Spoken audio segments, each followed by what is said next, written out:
Kita hari ini berbicara dengan topik cara perawatan gigi dan mulut pada ABK. Nah, saya berharap ini adalah kita beruntung hari ini bisa mengundang Profesor Dr. Teresia karena beliaunya itu seorang dokter gigi. Nanti saya share mengenai CV-nya beliau, luar biasa. Nanti saya berharap orang tua yang ikut di sini untuk aktif menanyakan pertanyaan seputar topik kita ini di question and answer Q&A ya. Nanti kita bisa tanyakan ke dokter setelah dokter selesai dengan materinya. Nah, yang mungkin Ibu dan Bapak tidak tahu bahwa Profesor Dr. Teresia ini adalah salah satu dokter dari Altram Group, di mana Altram Group yang sudah kita kenal adalah yang supplier untuk dokter water di Indonesia ya. Itu yang lalu kita udah berbicara dengan Dokter Arbain, itu juga dokternya dari Altram. Jadi Altram ini sepengetahuan saya kalau mengeluarkan sesuatu produk kesehatan itu mereka benar-benar menelitinya dengan dokter-dokternya, apakah hal ini benar-benar ada manfaatnya untuk kesehatan. Jadi sebelum mereka menjual ke kita, ke masyarakat, gitu ya. Jadi ada tanggung jawab moral yang diemban mereka bahwa kalau hal itu bukan suatu hal yang beneran, nah mereka juga sangat concern, dan dokter-dokternya ini juga dokternya nggak cuma dua, ada dokter-dokter yang lain yang saya tahu, cuman saya baru kenal dengan Dokter Arbain yang pernah waktu itu bicara juga di acara hari Sabtu siang ini. Nah, sekarang ada dengan Profesor Dr. Teresia. Nah, mereka kalau ini memang kita akan khusus bicara mengenai gigi dan mulut pada ABK. Yang saya tahu ada banyak masalah dengan anak-anak yang perawatan gigi dan mulut. Ya, dari mulai awal menggosok gigi itu masalahnya ada. Habis itu kalau dari sisi makan juga, ya makanan yang bisa diterima oleh mereka itu juga bermacam-macam. Ada yang nggak suka makan asin, ada yang nggak suka makan manis, ada yang nggak suka makanan yang dingin, ada yang nggak suka makanan yang hangat, atau yang hanya suka makanan pada suhu ruang. Nah, itu dari sisi makanan. Tetapi kalau dengan dokter ini, Dokter Teresia, mungkin kita bisa menanyakan lebih lanjut, lebih detail problem-problem seputar gigi dan mulut yang kita alami. Perawatan gigi dan mulut, salah satunya mungkin kalau saya nggak tahu apakah kita bisa menanyakan mengenai bagaimana untuk memproduksi suara pada waktu kita berkomunikasi secara verbal, apakah ada hubungannya nanti Dokter Teresia ini bisa mengcover itu atau enggak, saya masih belum tahu. Tapi itu termasuk area mulut.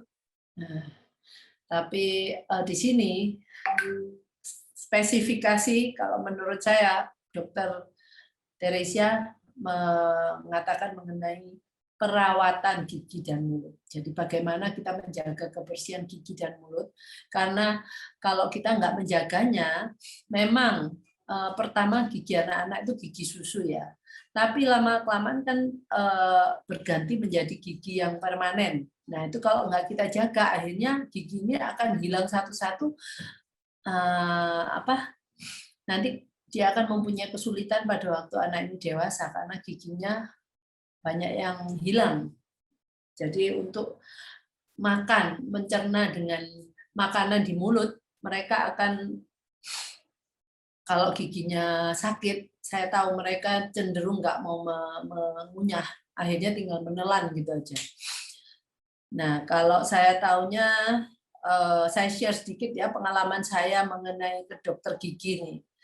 Satu, dokter giginya takut untuk menghandle anak ABK karena secara behavior itu mereka itu satu unpredictable, nggak bisa diprediksi karena kesulitan komunikasi. Dan kedua, dokternya biasanya ngomong, saya takut terjadi kecelakaan. Nah, mereka biasanya kalau masalahnya udah serius, mereka mau menangani, akhirnya anak kita harus dibius untuk melakukan intervensi perawatan gigi ini. Mungkin itu ada yang cabut, ditambal sekaligus pada waktu dia ditidurkan. Nah, cuman mungkin ini ada juga kalau saya selalu membawa anak saya pada waktu saya ke dokter gigi. Tapi saya nggak membuat dia harus duduk di kursi pasiennya dokter gigi. Dia cuma melihat dan memantau, mendengar suara dari mesin dokter gigi itu yang pakai frekuensinya tinggi itu kan. Biasanya anak-anak kan nggak suka ya. Nah, kalau dia nggak suka, ya biarin aja dia keluar. Tapi kan di luar pun dia masih mendengar suara itu. Jadi kita memang expose dia terhadap suara-suara itu dan kita tidak memaksa dia untuk duduk untuk diperiksa karena itu suatu ketakutan. Jadi dia harus beradaptasi dengan suara dan lingkungan. Kadang-kadang kan banyak di tempat dokter gigi juga ada bau-bau steril gitu ya. Mungkin untuk anak-anak yang hipersensitif, dia tuh sensitif terhadap bau-bau itu. Jadi biarkan aja dia mengenal lingkungan itu. Kalau dia nanti sudah duduk tenang, kita bisa lebih mengajak dia mungkin dicoba diperiksa giginya aja, diperiksa aja ya tanpa ada intervensi yang lainnya. Kalau dia sudah nyaman diperiksa, dia mau mungkin dicoba melakukan dikorek-korek sama tools yang manual itu ya, sampai anaknya mau dibor pada waktu ada yang lubang. Nah, itu satu step yang saya alami dengan anak saya yang dimana pada waktu dia nanti pada waktu sakit gigi, dia tahu dia harus ke dokter gigi. Nah, waktu saya ini pengalaman pribadi saya ke dokter gigi, setelah saya turun dari kursi pasien, dia tiba-tiba nyerobot mau duduk di sana. Dia ngomong, dia bilang Koko sakit gigi. Maka dari itu setelah itu diperiksa memang ada yang lubang. Nah, mau nggak mau akhirnya dokternya akan melihat itu dan dia mau dilakukan pembersihan sebelum akhirnya ditambal. Itu yang saya tahu prosesnya itu lama, nggak terus bilang dalam sebulan itu bisa terjadi. Lihat kalau anak kita udah bisa diajak komunikasi dan dia bisa mengontrol rasa sakit, nah itu mungkin lebih gampang untuk bisa lebih cepat waktunya. Tapi kalau kita ngomong dari yang paling kecil, anak-anak yang masih belum bisa mengontrol rasa takutnya. Nah, kita mau nggak mau ya harus bersabar. Oke, saya ngomong-ngomong dulu lagi seputar gigi dan mulut yang menurut saya itu dari saya kan juga orang tua.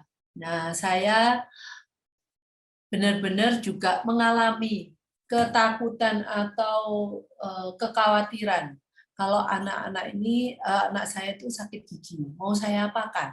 Ya, kalau anak saya butuh ke dokter gigi, saya tahu waktu itu anak saya nggak siap untuk ke dokter gigi dan saya pun tidak siap juga.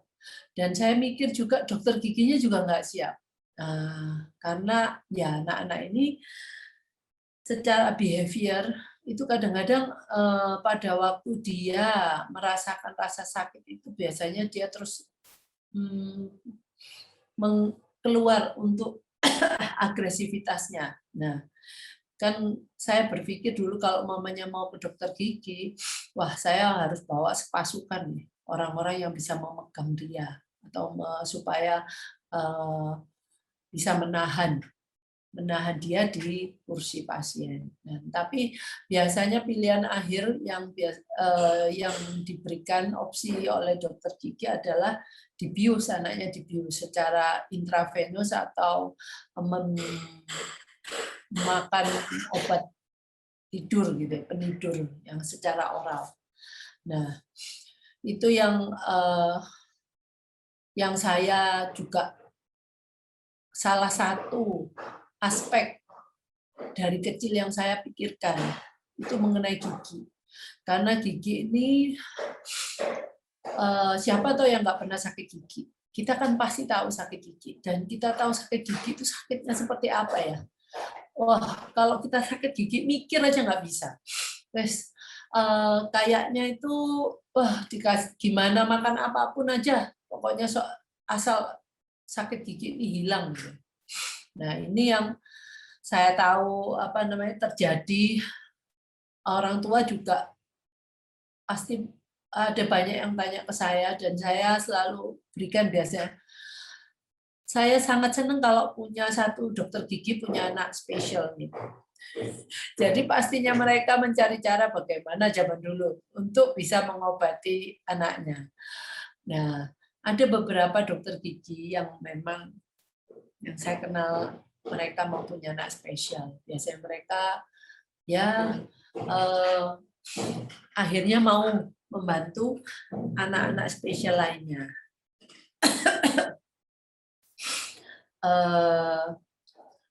Yang saya juga, bentar ya, saya mau ngomong pengalaman saya dengan gigi ini ya dari anak saya waktu giginya copot, tiba-tiba gigi susunya copot, dan dia berpikir dikeluarkan. Mungkin ada satu malah yang anak saya tuh nggak tahu itu sampai saya mikir copotnya kemana. Mungkin aja tuh tertelan waktu dia makan gitu ya. Nah saya mikir ya udahlah itu kan pasti bisa keluar lagi ya. Nah tapi ya itu adalah salah satu-satunya yang saya pikir kalau tertelan dia pasti keluar dan nggak akan ngapa-ngapain ya, dia nggak akan sakit atau giginya itu akan ada di dalam tubuh anak selama itu kalau nggak bisa keluar gitu. Oke, Prof. Tere,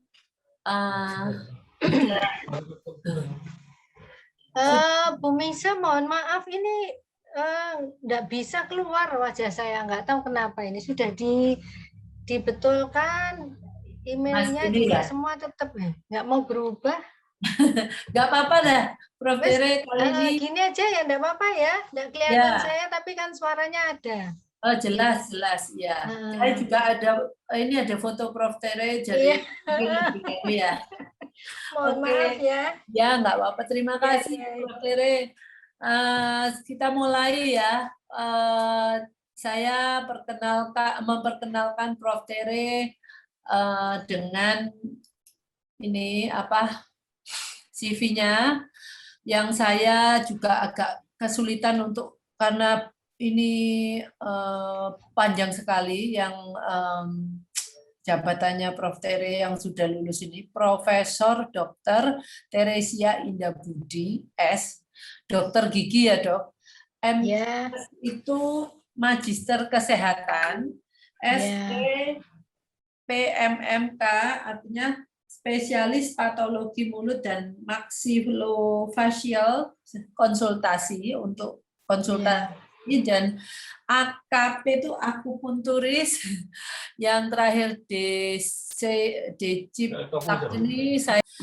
Jadi dari pekerjaannya Prof. Tere adalah sebagai dosen di Universitas Airlangga Surabaya. Jadi domisilinya Prof. Tere di Surabaya. Prof. Tere juga sebagai pemilik dari klinik Teresa Beauty Center. Wow, ini luar biasa. Kapan-kapan kita bisa mengunjungi klinik kecantikannya Prof. Tere.